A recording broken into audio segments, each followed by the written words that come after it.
bienvenidos a su programa Fronteras Dinámicas, analizando el movimiento que transforma el mundo. Estamos muy contentos, Antonio, de regresar. Ya regresamos nuevamente con ustedes. Y bueno, la verdad es que vamos a tener un tema muy interesante. Vamos a hablar sobre la migración por daño ambiental.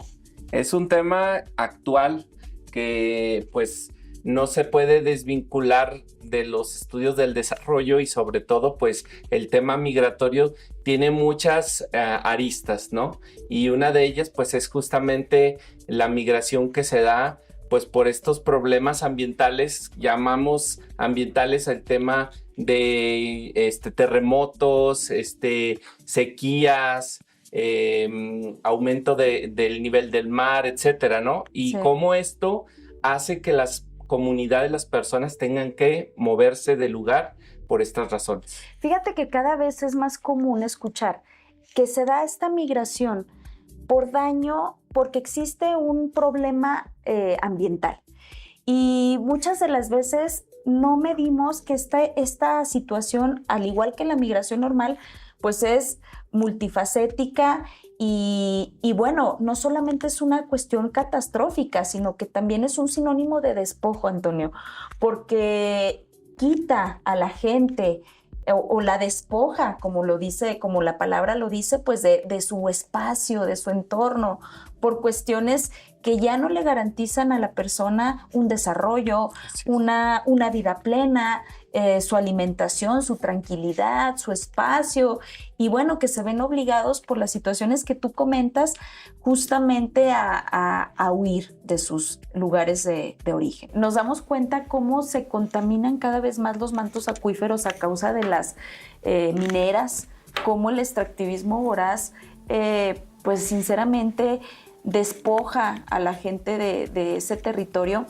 Y la verdad es que es una llamada a estos organismos internacionales a que existe esta verdadera justicia cuando existe una migración por este daño ambiental.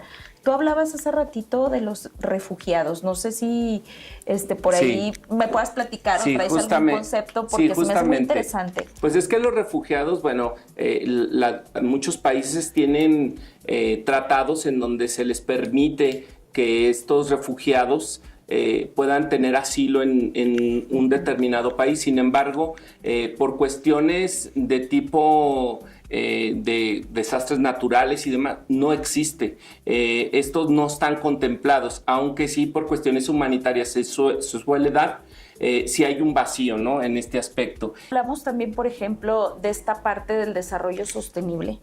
El desarrollo sostenible que viene siendo esta responsabilidad que tenemos todos, todes, de contribuir a preservar estos recursos naturales, a no agotar estos recursos naturales, a buscar el desarrollo con estos recursos naturales que tenemos y a transformar nuestra vida, a buscar esa calidad de vida sin agotar los recursos naturales que tenemos. Y bueno, para terminar, yo únicamente haría pues esta reflexión que para el 2050 se estima que, según un estudio del Banco Mundial, se estima que más de 216 millones de personas van a tener que desplazarse de su lugar de origen por un tema que tiene que ver con factores climáticos. Entonces, ahí la reflexión para los gobiernos, para las instituciones, y que todos pues echemos cartas en el asunto para poder resolver un problema que nos atañe a todos.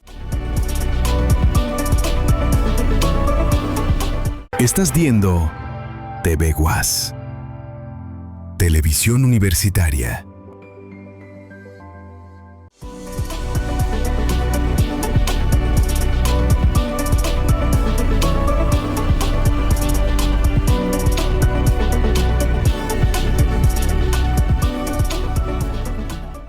Bueno, pues el día de hoy tenemos un invitado muy especial, Antonio. El día de hoy nos acompaña un investigador que ha dejado huella en nuestra universidad, un investigador que trabaja temas con gran pertinencia social, que le apuestan a la transformación real de los problemas sociales que tanto nos aqueja, Antonio. Y con mucha producción, también académica, Así muchos es. años como investigador. Y bueno, doctor, pues es un honor que se encuentre aquí con nosotros en este programa muy importante para la difusión de la ciencia. Y bueno, pues agradecerle también que haya aceptado la invitación. No, al contrario, el que agradece soy yo. Agradezco mucho a Fronteras Dinámicas, este proyecto que debe ser seguramente muy bien abrigado por Zacatecas, sobre todo porque es una ventana, yo creo, al real trabajo que se hace en la universidad. Entonces, no, yo soy el que agradece y estoy atento a sus inquietudes, reiterando siempre que nuestra universidad necesita siempre una mayor conexión con la sociedad y este es un extraordinario medio, así que hay que aprovechar. Así es. Pues muchas gracias, doctor. Voy a darme la tarea de leer un poco sobre su trayectoria, si me lo permite. Les voy a comentar que, bueno, el doctor Óscar Pérez Beina es profesor investigador de tiempo completo en la Universidad Autónoma de Zacatecas. Se encuentra adscrito al doctorado en Estudios del Desarrollo y es integrante del Sistema Nacional de Investigadores. Sus trabajos se centran en la inserción de la estadística aplicada, la sostenibilidad y el desarrollo regional. Es miembro activo de la Red Internacional de Migración y Desarrollo, donde aporta su visión crítica sobre cómo la movilidad humana impacta los procesos de acumulación de capital y desarrollo desigual. Se desempeñó como director general de administración en la Universidad Autónoma de Chapingo y fue pieza clave en la modernización tecnológica de la universidad. Como fundador de su Centro Universitario de Cómputo, ha fungido como evaluador de proyectos para la CECIT. El doctor Óscar Pérez Beina se ha distinguido por su capacidad para interpretar las dinámicas migratorias desde una perspectiva humanística y estratégica. Actualmente, el doctor Pérez Beina es responsable del programa de doctorado en estudios del desarrollo de nuestra universidad. Y bueno, definitivamente su participación, doctor, en este espacio nos ofrece una oportunidad invaluable para profundizar en la transformación de nuestro entorno. Y el día de hoy, usted como nuestro invitado nos va a platicar sobre esta investigación tan importante, de tanta relevancia, que usted realizó, denominada la estimación del impacto económico derivado del derrame petrolero ocasionado por la plataforma Deepwater Horizon sobre los ecosistemas del Golfo de México. Así es. Entonces, pues adelante, doctor, lo escuchamos con mucha atención. No, insisto, yo agradezco porque pocas veces tenemos la oportunidad de platicar de hasta dónde lo que se hace en la universidad puede trascender más allá del espacio físico de la misma, del Estado, y llegar, por ejemplo, como en este caso, a defender el patrimonio de las y los mexicanos. En 2010, sobre el Golfo de México, hubo un derrame petrolero. Esto vino derivado del colapso de la plataforma petrolera Deepwater Horizon, y este pozo desde abril hasta septiembre estuvo emitiendo, bueno, se estima que algo alrededor como de 5 millones de barriles de petróleo al lecho marino. Más allá de la cantidad y el tiempo que fue hasta septiembre que fue posible parar, digamos, el derrame, esto tuvo un impacto muy fuerte en los ecosistemas del Golfo. México se tardó en manifestar su rechazo a tal siniestro, pero la sociedad internacional presionó mucho a nuestro país hasta que el gobierno en turno se vio forzado, ¿verdad?, a emitir una convocatoria en la que se invitaba a los centros e instituciones de investigación del país a plantear metodologías alternativas sobre cómo determinar el valor económico del impacto que ese derrame tuvo sobre el litoral mexicano, particularmente en el Golfo de México. En esa convocatoria participamos 18 instituciones, una de ellas la Universidad Autónoma de Zacatecas, en mi persona. Fueron varias etapas. Una de ellas tuvo que ver con presentar un esbozo de cómo esperábamos abordar el problema, de determinar económicamente el monto del impacto ambiental. Nos pidieron que los que quisieran participar enviáramos una propuesta, yo la hice. Esta propuesta se envió a la Semarnat, particularmente el Instituto Nacional de Ecología, era el directamente responsable del proyecto. Y pasaron los días, nos invitan a la Ciudad de México a defender de viva voz la metodología que habíamos esbozado. Y eso fue lo que yo hice. Yo fui a la Ciudad de México. Y estando ahí, pues nos encontramos con colegas de la UNAM, del CICESE, de Ensenada, de Politécnico, de Sinvestab, de todos los centros de investigación que tenían una propuesta sobre cómo estimar ese impacto económico. Entonces, pues hicimos la defensa. Lo interesante de esto fue que ya esto se hizo en las instalaciones del Colegio de México. Ujú. Y ahí en una videoconferencia resulta que había 86 países que estaban viendo lo que México iba a hacer. Y entonces, pues terminamos la sesión, yo me regreso a Zacatecas y hasta ahí quedó. Debo decir que cuando nos invitaron a comer, no faltó uno de otras instituciones que dijeron, pero Zacatecas, ¿qué anda haciendo aquí si es un proyecto del Golfo de México? O sea, ¿qué tienen ustedes que ver con el mar? Vale, no sé, pero a lo mejor algo podemos hacer. Ahí quedó. Pasaron otros días y vuelve a venir otra invitación de Semarnat de ir a defender ahora, pero a la ciudad de Mérida, Yucatán, nuevamente la metodología. Y así pasa, me llega la invitación, yo voy a Mérida. En Mérida se hace una dinámica muy parecida, pero me sorprendió que cuando llegué a Mérida solo estábamos el Centro de Investigación y Estudios Avanzados, sede Mérida, y Zacatecas. Todas las demás universidades habían salido ya no tenían opción. Y todo era porque no era un enfoque biológico, es decir, no se trataba de saber si los mariscos iban a tener sabor a petróleo, no. Trataba de decir, Claro. por cuánto tengo que demandar a British Petroleum, que era la empresa dueña del pozo que se va a colapsar. Y entonces, bueno, hicimos lo mismo, los 86 países revisaron la propuesta, yo me regreso a Zacatecas y a los pocos días, más bien cuando yo llegué a Zacatecas ya estaba la respuesta en mi correo electrónico. La Universidad de Zacatecas es responsable de desarrollar el proyecto. Una gran responsabilidad, ¿verdad? Porque un gran interés de la comunidad científica que estaba preocupada por defender esto que hoy llamamos y llamaremos siempre, a pesar de otras visiones, el Golfo de México. Ujú. Este proyecto me llevó 2 años y medio e implicó pues aplicar tal como establecían lo que se llama el documento de términos de referencia. Ahí decía exactamente qué metodología teníamos que aplicar bajo la visión que uno tenía.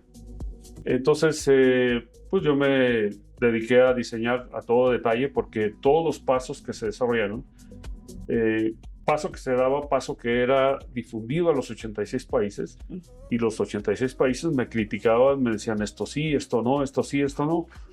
Así que tuve un gran respaldo de la comunidad mundial porque el patrimonio es de la humanidad, del mundo, ¿verdad? El procedimiento consistió en levantar una encuesta en todo el país sobre la percepción que tenían, en este caso 3.200 hogares, que fue el tamaño de la muestra que yo determiné, pero en todos los estados del país. Para determinar esa muestra hubo dificultades y esa es una de las cosas que cuando uno habla de esta cosa de la migración y sobre todo migración asociada a fenómenos climáticos, pues este no fue el caso. Es decir, ocurre un accidente petrolero y hay países que tienen información sobre la población de cetáceos, de tiburones, de tortugas lora, lo que hay en el Golfo de México. Pero México no tenía eso. Lo interesante de esto fue que cuando yo recibí la responsabilidad me dediqué a buscar contactos y la Agencia de Administración de Espacio y los Océanos de Estados Unidos fue un soporte muy importante, la NOAA. Me empezaron a proporcionar información sobre las especies y las especies que estaban muriendo. El asunto era si en efecto murieron por haber ingerido petróleo o no. Eso también fue una gran dificultad. Entonces yo me dediqué a levantar esa investigación, la encuesta. Por supuesto que fui apoyado por instituciones y sobre todo jóvenes estudiantes. Los estudiantes a mí me hicieron muy fuerte. Yo creo que junto con ellos, sobre todo ellos aprendieron mucho de la metodología, muy rigurosa. ¿Por qué? Porque al concluir el proyecto, todo eso se iba a entregar a Presidencia y Presidencia a Relaciones Exteriores para hacer la demanda formal ante British Petroleum. British Petroleum lo que tenía que hacer era revisar lo que yo había hecho y decir si estaba de acuerdo o no con la metodología que seguí. Y debo decirles con toda satisfacción que cuando yo terminé ese proyecto en mayo de 2015, por allá en septiembre de ese mismo año vi la nota de que British Petroleum no tenía objeción alguna para la metodología que propuso la Universidad de Zacatecas. Y entonces el proyecto era totalmente válido para ellos. Y entonces pues ya vino todo lo que tiene que ver con relaciones exteriores para ver cómo se retribuye a México por el monto que yo estimé. Grosso modo, eso fue lo que hice. Doctor, sin duda un gran trabajo. A mí me sorprende cómo esta investigación de alto impacto, ¿cuál fue para usted? Usted hablaba de que fueron 3,200 hogares. Sí, así es. ¿Cuál fue el principal reto metodológico en esta investigación? Sí, cuando yo recibo los documentos oficiales que firma el rector de la universidad con la Semarnat, pues viene ahí lo que le decía, los términos de referencia y dice ahí la metodología, pero hay puntos en la metodología que fueron difíciles de cubrir en el caso de México. Es decir, si esa metodología propuesta por Constanza, que es un líder en estas cosas en el mundo, o Carson, bueno, si eso lo estuviésemos aplicando en Australia o en Inglaterra, hay bases de datos, pero en el caso de México no. Y entonces esto que me preguntan, sí, en efecto, hubo problemas desde cómo determinar la muestra para que todos los estados del país estuvieran visibles en ella. Pero otro caso que creo que vale la pena fue que estos dos grandes de la valoración económica de los bienes y servicios ambientales, Constanza y Carson, dicen, hay que aplicar esta encuesta, una encuesta de este estilo. Pues sí, lo que hicimos aquí fue, antes de la encuesta, yo tengo que entender qué piensan las personas, las amas de casa que están en los hogares, sobre lo que está pasando con este accidente del Golfo de México. Y esa información en este país nadie la tenía. Entonces sí hubo que proponer, antes de levantar la encuesta, toda una estrategia de corte cualitativo, diseñar imágenes que no sesgaran la opinión de las personas que íbamos a entrevistar. En este caso yo tuve auxilio de una joven mexicana que estaba estudiando en la Universidad de Washington, comunicación visual, y ella me ayudó a diseñar láminas que se le mostraron a las 3,200 personas que se entrevistaron en otros tantos hogares, buscando objetividad. En todo eso, nunca di un paso sin recibir la crítica y la sugerencia de tantos países. Por eso fue muy consistente. Pero la particular adición que hace a la metodología que propusieron ellos y que puse en operación fue agregar antes de la encuesta toda una estrategia cualitativa. Otro reto que tiene que ver con ejercicios, por ejemplo, similares que han hecho así la Argentina, Inglaterra, Turquía, así, tienen siempre valores de referencia. Es decir, la gente tiene una idea de lo que cuesta perder un bien, por ejemplo, el disfrutar una playa limpia. ¿Qué valor tiene eso? El tumbar un árbol. Aquí cuando a veces por el crecimiento que tenemos veo que tumba un árbol, me da pena, ¿verdad? No tenemos mucha idea del valor que tiene, no solo el valor económico, el valor estético, el valor ambiental. En todo esto, creo que de repente sí como que nos falta mucho y esas fueron las dificultades que yo enfrenté. Entonces hubo que pensar y debo decirlo con toda franqueza. Yo viajaba a la Ciudad de México y les decía, en este caso a la semanal, a ver, necesito esta información. Pues es su problema, doctor. O sea, y otra cosa que les voy a decir, ¿no? Es que cuando asumes una responsabilidad de esa magnitud, la defensa del Golfo de México, uno espera que de verdad los colegas de otros institutos que han investigado sobre el Golfo de México te abastezcan de información. Doctor. Eso no ocurre. Y justamente, bueno, ahorita escuchándolo, muy interesante, como decía mi compañera Nancy, el impacto de su trabajo. Y a mí me gustaría que nos hiciera un comentario sobre esa aplicabilidad que el conocimiento y que las universidades generan en beneficio de la sociedad. Creo mucha de la crítica que se le hace a la universidad es que está desvinculada de los problemas sociales, de los problemas locales, y que debería la universidad pues ser el principal aliado de estas problemáticas que se dan en cualquiera de los ámbitos, porque la universidad pues abarca distintos ámbitos.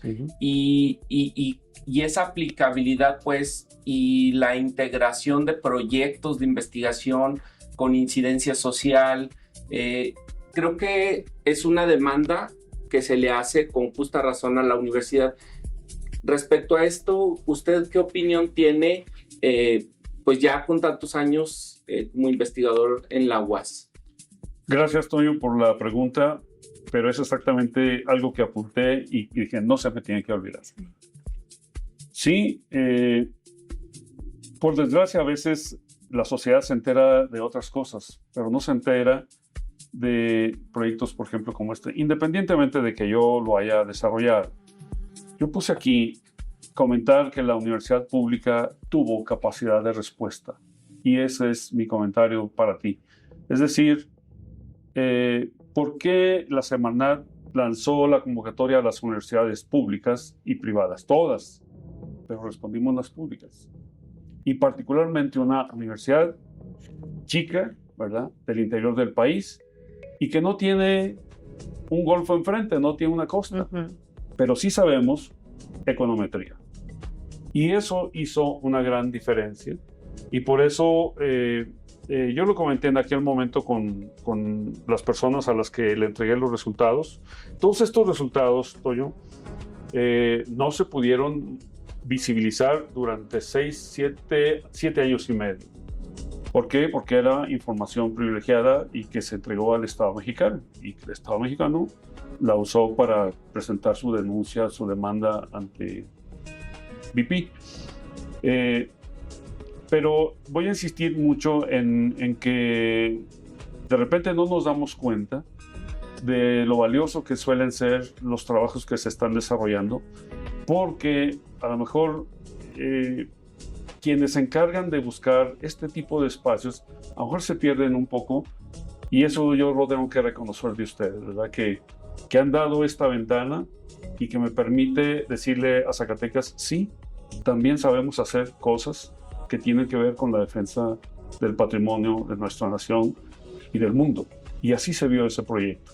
Entonces, cuando se entregaron los resultados, hubo un hecho muy interesante. La Semarnat volvió a llamar a todos los que perdieron con la UAS ese proyecto, incluida la gente de la UNAM, insisto, del Centro de Investigación Científica y el Estudio Superior de Ensenada, que ven mareografía, oceanografía, ciencias del mar. Y la Semarnat les dijo, eso es lo que queríamos que hicieran, ¿verdad?, a partir de lo que hizo Zacatecas. Entonces, yo creo que sí, hay que reclamar eso, que la universidad tiene capacidad de respuesta y que los investigadores nos ocupamos en ese tipo de tareas, ¿verdad? Me gustaría cerrar esta entrevista pequeña que nos dijera cuál fue el monto final de los daños. Sí, después de levantar la encuesta, fue toda una proeza, ¿verdad? No fue una cosa sencilla, pero insisto, me ayudaron estudiantes, muy importante. Yo estimé que México debería ser compensado por algo más o menos de 1.100 millones de dólares. Esa fue la cifra que yo estimé. No lo hice con un solo modelo, yo utilicé 4 modelos econométricos. Y son las mismas opciones que yo presenté a la Secretaría. Todavía hacia el cierre del periodo del proyecto me propusieron una metodología adicional. Pues no estaba en el compromiso del proyecto, pero dije, bueno, tengo los datos, lo vamos a hacer. Y eso permitió encontrar, en efecto, con mucha consistencia, la cifra de 1.100 millones de dólares. Y eso es lo que quedó en el documento, en la estimación. Ojalá que esas cosas, pues alguien entienda que si esta universidad, a través del trabajo que hacemos, le da a nuestro país todo un soporte para reclamar esa cantidad, hombre, algo se puede hacer para que la universidad tenga un poquito más de holgura en su presupuesto, que me parece que es una cosa un poco delicada que tenemos ahora, ¿verdad? No, pues muy interesante, doctor, que haya compartido con todos nosotros los resultados de su investigación, de su trabajo. Y bueno, agradecerle, el tiempo es corto, pero siempre hay la invitación de un nuevo, de que nos vuelva a visitar, que nos volvamos a compartir este espacio para analizar otros temas. Y bueno, Claro que sí. La investigación y el trabajo que usted tiene es vasto, entonces pues queda la invitación para que nuevamente nos acompañe, doctor. y agradecerle nuevamente el que esté con nosotros. Sí, agradecer, El doctor. agradecido soy yo. Muchas gracias. Gracias. Por favor, Agradecer. sigan con estas cosas. No, y comentarles que para quien quiera seguir más sobre el trabajo de producción del doctor Óscar Pérez Beina, seguir los sitios oficiales de la Unidad Académica de Estudios del Desarrollo. Orgullosamente, UAS. Así es. Gracias, doctor. Gracias. Muchas gracias a ustedes. Gracias. Y bueno, vamos a una sección que forma parte de este programa y que le damos voz también a quienes nos ven desde el otro lado de la frontera, que son los saludos migrantes. Hola, buenos días, soy Irene. Mi nombre es Irene Flores Menchaca, soy migrante. Estoy en el equipo de Bonitas, Texas. Estoy aquí festejando en familia el cumpleaños de mi esposo. Aprovecho la ocasión para mandarles saludos allá a todos mis paisanos. Y aquí estamos en familia, comiendo gorditas. Bueno, pues hemos llegado al final del programa. Agradecer a nuestro auditorio por sintonizarnos donde quiera que se encuentren. Ahora ya estamos por Canal 4, Televisión Abierta, por las plataformas digitales, Antonio. Y pues a invitarlos a que nos sigan sintonizando, que sigan con nosotros en esta aventura de Fronteras Dinámicas, analizando el movimiento que transforma el mundo. Y que se puedan comunicar con nosotros a través de nuestras redes sociales.